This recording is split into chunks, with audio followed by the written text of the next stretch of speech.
In this video, we put together some footage from our grape pruning class that we recorded live on YouTube. And it shows the basics of how to cane prune grapevines, plus some fast motion footage so you can see what it looks like from start to finish on this grapevine. For lots more detail and information about pruning grapevines, you can find our live class on YouTube.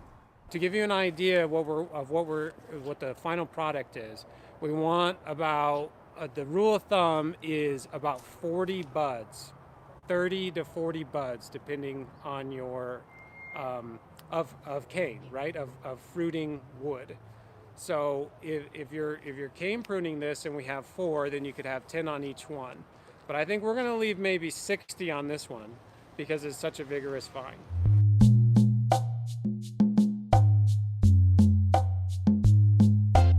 This is last year's growth, right? This is last year's growth.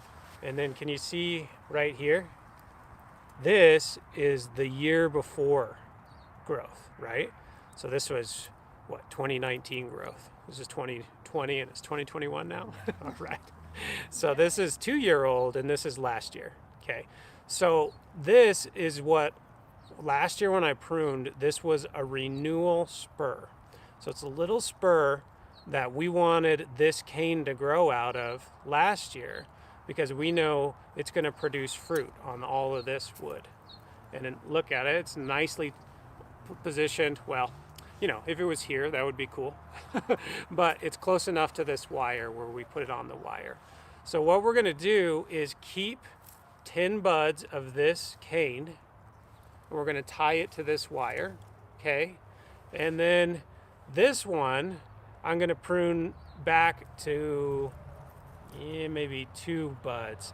Gosh, you could leave 3, but what we'll do is we're going to prune it back to that to have a renewal spur that'll produce the cane during this growing season. This renewal spur will produce growth. It'll have new shoots like this one, right?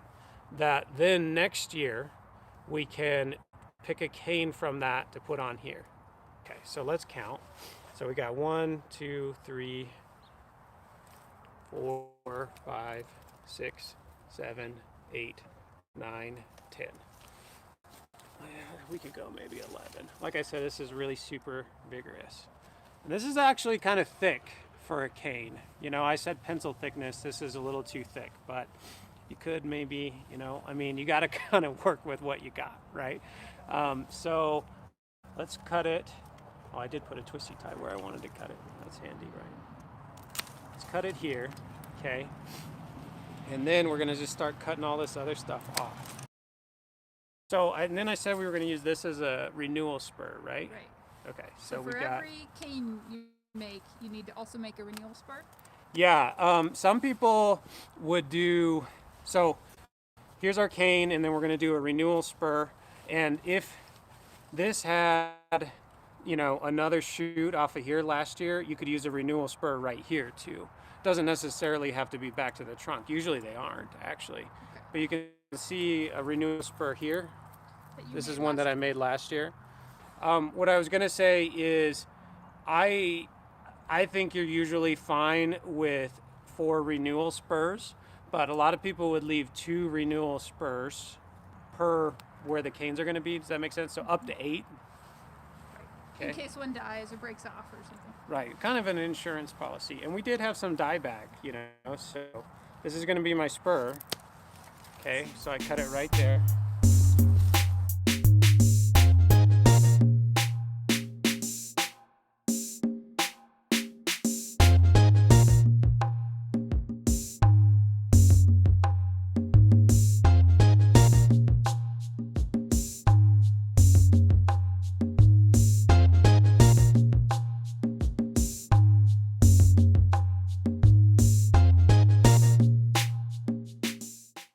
But what we'll do here now then is kind of count them. 1, 2, 3, 4, 5, 6, 7, 8, 9, 10, 11. This is where the, like, can you see this wood here?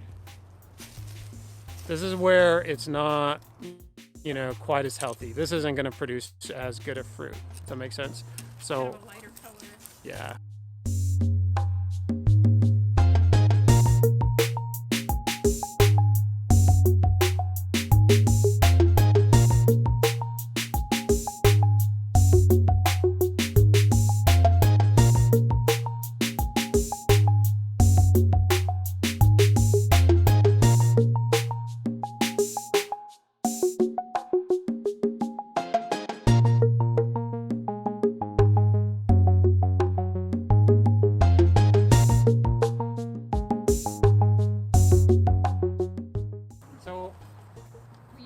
you can see we've got 4 canes, Okay, right? so let's point at them. We got 1 cane here, 1 here, 1 here, and 1 here. So I think we're pretty much done, right? Thanks so much for watching. I hope you enjoyed the video. Thanks for watching Foodscaping Utah. Grow your own.